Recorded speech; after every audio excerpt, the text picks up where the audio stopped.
दोस्तों, मेरे चैनल मेरी कहानी सुनो में आपका स्वागत है।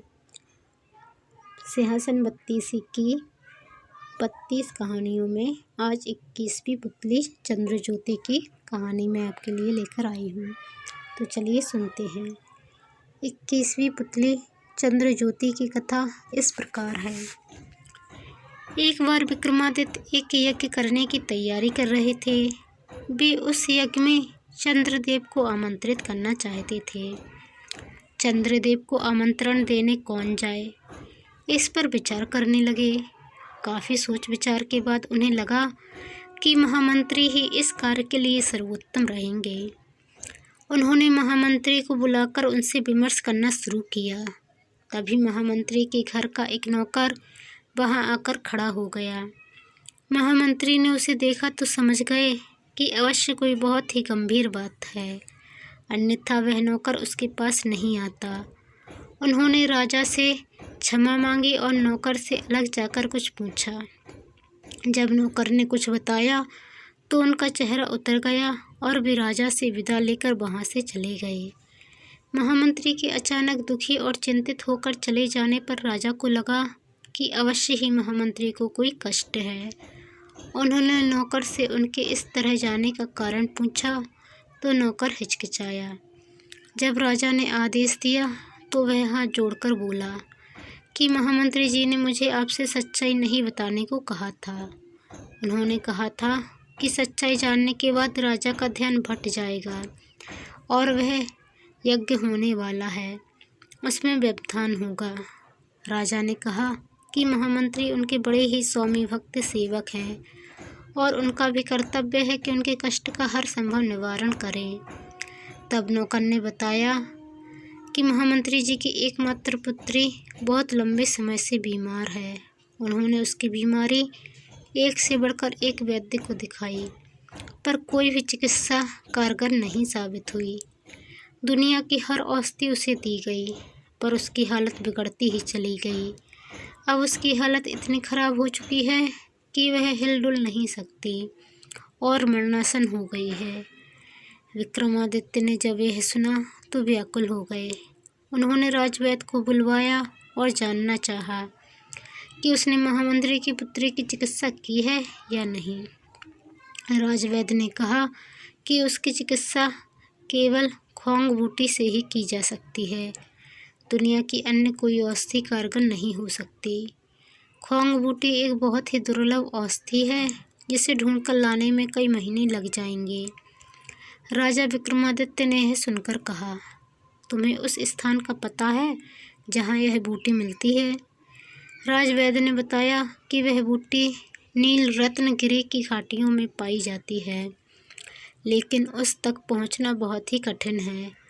रास्ते में भयंकर सांप, बिच्छू तथा हिंसक जानवर भरे पड़े हैं।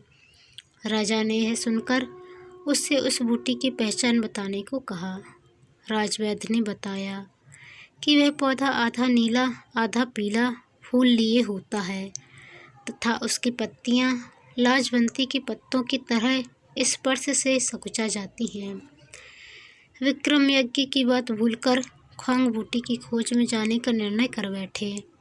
उन्होंने तुरंत काली के दिए गए दोनों बेतालों का स्मरण किया।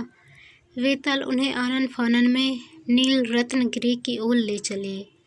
पहाड़ी पर उन्हें उतारकर बेताल अदृश्य हो गए। राजा घाटियों की ओर बढ़ने लगे। घाटियों में एकदम अंधेरा था, चारों ओर घने जंगल थे। राजा बढ़ते ही रहे। यकायक उनके कानों में सह की दहाड़ पड़ी। वे संभल पाते इसके पहले ही सह ने उन पर आक्रमण कर दिया। राजा ने बिजली जैसी फुर्ती दिखाकर खुद को तो बचा लिया, मगर सह उनके एक बाह को घायल करने में कामयाब हो गया। सह दोबारा जब उन पर झपटा तो उन्होंने भरपूर प्रहार से उसके प्राण ले लिए। उसे मारकर जब वे आगे बढ़े तो रास्ते पर सैकड़ों बिस्तर दिखे। विक्रम तनिक भी नहीं घबराए और उन्होंने पत्थरों की वर्षा करके सांपों को रास्ते से हटा दिया। उसके बाद वे आगे की ओर बढ़ चले। रास्ते में एक जगह इन्हें लगा कि वे हवा में तैर रहे हैं। ध्यान से देखने पर उन्हें एक दैत्याकार अजगर दिखा। वे समझ गए कि अजगर उन्हें अपना ग्रास बना रहा है। ज्यों ही वे अजगर के पेट में पहुँचे कि उन्होंने अपनी तलवार से अजगर का पेट चीर दिया और बाहर आ गए। तब तक गर्मी और थकान से उनका बुरा हाल हो गया। अंधेरा भी घिर आया था। उन्होंने एक वृक्ष पर चढ़कर विश्राम किया। ज्यों ही सुबह हुई, वे ख्वांग बूटी की खोज में इधर उधर घूमने लगे। उसकी खोज में इधर उधर भटकते न जाने कब शाम हो गई और अंधेरा छा गया। अधीर होकर उन्होंने कहा, काश चंद्रदेव मदद करते। इतना कहना था कि मानो चमत्कार हो गया। घाटियों में दूध जैसी चांदनी फैल गई। अंधकार न जाने कहाँ गायब हो गया। सारी चीज़ें ऐसी साफ दिखने लगीं मानो दिन का उजाला हो। थोड़ी दूर बढ़ने पर ही उन्हें ऐसे पौधे की झाड़ी नजर आई जिस पर आधे नीले आधे पीले फूल लगे थे। उन्होंने पत्तियां छुईं तो लाजवंती की तरह सकुचा गई। उन्हें संशय नहीं रहा। उन्होंने ख्वांग बूटी का बड़ा सा हिस्सा काट लिया। वे बूटी लेकर चलने ही वाले थे कि दिन जैसा उजाला हुआ और चंद्रदेव सशरीर उनके सम्मुख आ खड़े हुए। विक्रम ने बड़ी श्रद्धा से उनको प्रणाम किया। चंद्रदेव ने उन्हें अमृत देते हुए कहा कि अब सिर्फ अमृत ही महामंत्री की पुत्री को जला सकता है। उनकी परोपकार की भावना से प्रभावित होकर वे खुद अमृत लेकर उपस्थित हुए हैं। उन्होंने जाते जाते विक्रम को समझाया कि उनके सशरीर यज्ञ में उपस्थित होने से विश्व के अन्य भागों में अंधकार फैल जाएगा, इसलिए वे उनसे अपने यज्ञ में उपस्थित होने की प्रार्थना नहीं करें।